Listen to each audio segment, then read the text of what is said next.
What's up, everybody? Welcome to the 32nd and final World Cup preview here on Touchline Talk.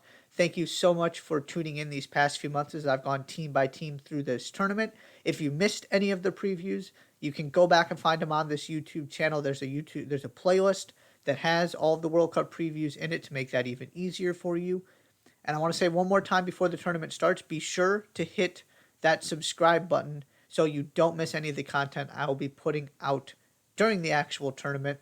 And you can also find my written work on Substack, touchlinetalk.substack.com, as well as on Medium. Last, certainly not least, in this World Cup preview series is Uruguay.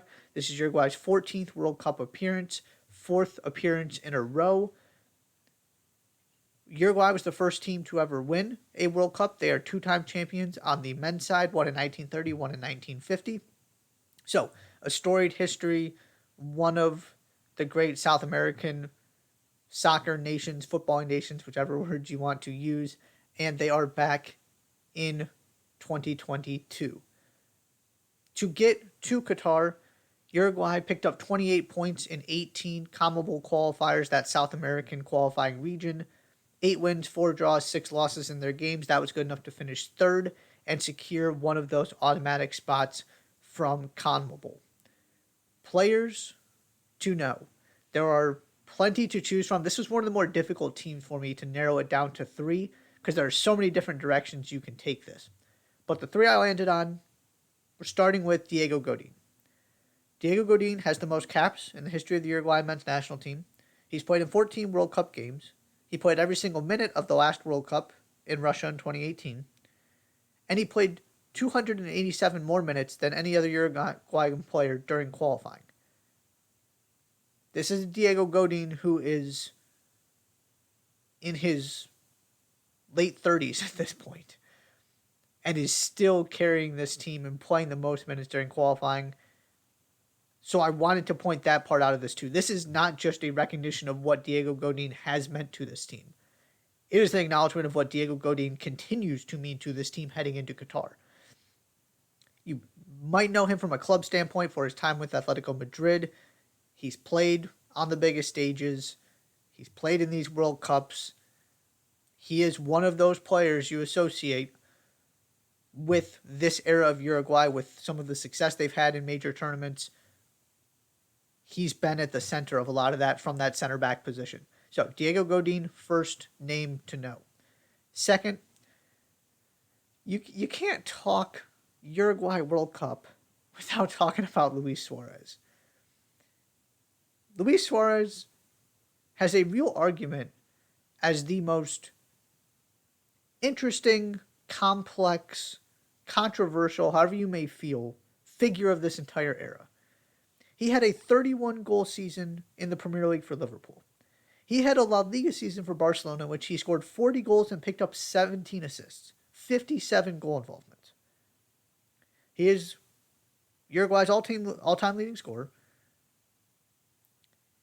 And then there's the other side of this, which is in 2010, Luis Suarez intentionally committed a handball, received a straight red card, but that red card ended up saving a goal and working to Uruguay's advantage because the ensuing penalty was not converted. He essentially sacrificed himself to give his team a chance by intentionally stopping the ball with his hand from going into the net. And then that was followed up by the bite of Giorgio Chiellini against Italy. Back-to-back World Cups. Again, the drama, the intrigue, just there's always something with Luis Suarez. And so he is one of the best pure goal scorers of this generation. He's one of its most interesting figures, and he has featured prominently, both good and bad, at the World Cup. And by the way, he is still carrying this Uruguay attack. He is not in La Liga anymore. He most recently went home to play with Nacional. And, all that only matters to a certain extent. He is nowhere near the player he used to be.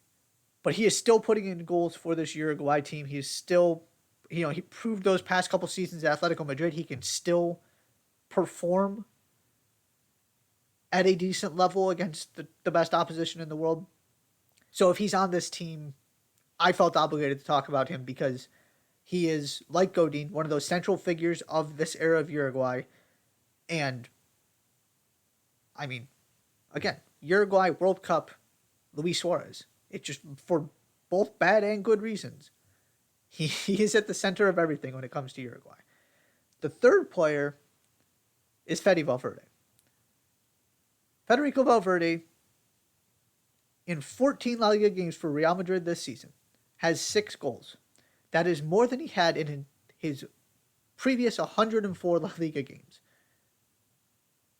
He has been the breakout star of this season so far in the world. He went from being, a promising player, kind of a role player for Real Madrid, certainly getting a lot of starts, but not really impacting games all that much relative to some of his teammates, to being one of the most dangerous players on that team, where you've got, this real conversation about where does he stack up with the best players in the world, because that is what he is doing this season. And from a Uruguay perspective, he was second on this team in minutes during qualifying. So he is one of those guys that this tournament is coming at the perfect time. He is a star for Real Madrid at this point. You can go look up some of the goals he's scored this season. He's been absolutely incredible. And now he gets to bring that into this Uruguay team and add a different dimension to this attack that really hasn't existed in the Edison Cavani, Luis Suarez era, which is one of the really interesting parts of this particular Uruguay team. I'll get to that more later. But he is one of those guys that this is just set up for him to steal the show. So if there is one name to know on this team in terms of sort of impact moving forward, it is Federico Valverde. He has been absolutely incredible for Real Madrid this season. My breakout star, and this is a difficult one, because the younger players that would sort of fit that criteria I'm looking for is under the age of 25 for this Uruguay team. Most of them have already arrived. Federico Valverde already arrived. Darwin Nunez already arrived. So there's kind of this strange gap here of players who are still working to establish themselves on the international level and get to, those big European teams. Because some of these young players in the Uruguay squad have already reached that point. They're playing for some of the biggest clubs in the world. So the guy I went with is Facundo Torres of Orlando City. Facundo Torres came to MLS last season, 9 goals, 10 assists for Orlando. He had an assist at the 2021 Copa America for Uruguay. And he was also the hero of the U.S. Open Cup final, scoring twice to give Orlando City its first trophy in the MLS era. Orlando splashed a lot of money to bring him in as the guy who was supposed to be that difference maker, that big-time designated player for them, and he delivered. And so I'm not honestly sure how much playing time he's going to get in this tournament. He's competing with the likes of Federico Valverde. But if he does get a chance, he has just something a little bit different about him, and he is already, regardless of how this tournament goes, he's already on that trajectory where the next step is going to be Europe. Maybe he spends a couple more seasons in MLS. Maybe, we'll have to see how that all plays out. But he is on that trajectory from South America to MLS to Europe. And if he gets opportunities at this tournament and shows out, all that's going to do is just speed that process up. So my breakout star, Orlando City's Facundo Torres. The bottom line here, and it's all, again, kind of connected as it is with some teams. Some teams, the reason for optimism and the question are separate. This one is pretty connected. My reason for optimism is the blend of experience and youth on this team. You have your stalwarts from the last 2 to 3 World Cups, Cavani, Suarez, Godin. You can go down the list. Most of those guys are still here. So you got plenty of players who know what it's like to have success at World Cups, who know how to go toe-to-toe with the best national teams in the world. And then you bring in these young guys You bring in Federico Valverde. You bring in Darwin Nunez. And the other one I'll throw into this mix, and he isn't quite as new as those two guys, but also the emergence of Rodrigo Bentancur, who, you know, he was there in 2018, but he is at a different point in his career. He's arguably been Tottenham's best player this season. And there are a couple other guys that fall into that category, too, of these young up-and-coming players.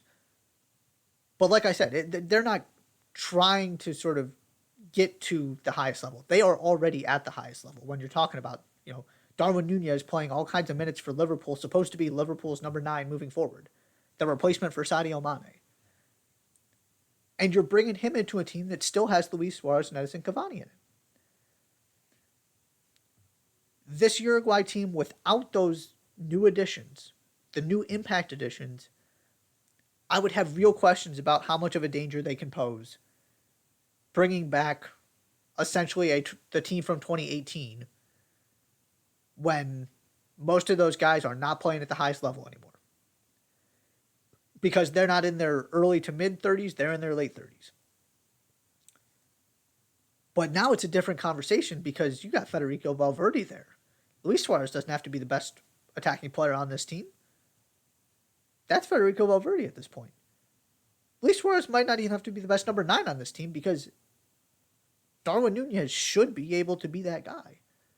We'll see if it plays out that way and if he gets the opportunity.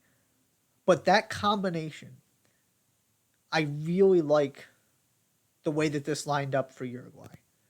Because you never want to, and especially at the striker position, Cavani and Suarez just know how to score goals.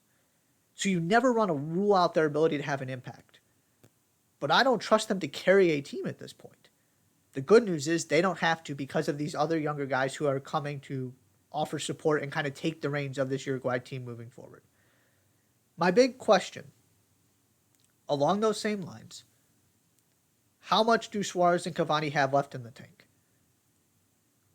Do they have one good tournament left where they can still be impact players and contribute goals? Are we going to get something close to what we have seen from them in the past and what we've come to expect from them?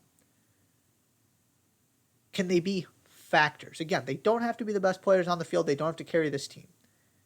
But you go look at the qualifying numbers and who was playing the minutes, and Suarez was a massive, massive player, and Cavani was more of a factor and played a little bit more than Darwin Nunez did. Now, of course, that's over the span of a couple years. The situation can change. I don't expect Cavani to have a massive role at this tournament. But if you're rolling with these guys still, and they're still in the squad, they need to produce. They need to be able to give you something in addition to what you know you're getting from the Valverdes, the Bentancurs, hopefully the Nunezes of the world. So that is kind of my question. The second part of that is, can Oscar Tabarez, their manager, get the mix of all of these different players right? Can he find the right buttons to push in terms of when to use Cavani, when to use Suarez, when to use Nunez, how to integrate Valverde and make sure he is featured prominently, all of that stuff. We haven't seen a Uruguay team trying to fit all of these different pieces together. It's been much more of the same, and you know you're playing through Suarez and Cavani, and they're just not the same players anymore. So you need to rely more on these young guys who are capable of carrying that load. So how much do Suarez and Cavani have left? That's my main question. And then sort of, can Uruguay, based on the answer to that question, adjust correctly and find a way to strike the right balance and get the most out of this team? Because this team should get out of their group, and this team is certainly capable of winning multiple games in the knockout stage. Semifinals are a legitimate possibility. Would not be surprised in the slightest if we look up in Uruguay's there. Am I picking them to get that far? No. But they have the talent to do so. They're one of those teams that you need a lot to go right. They're not one of the favorites. But they're one of those dark horses where if you're telling me that an unexpected team is making the semifinals, they're one of the first names that come to mind. you wouldn't be shocked if they can go knock off a European power or Brazil or something like that if they get the opportunity.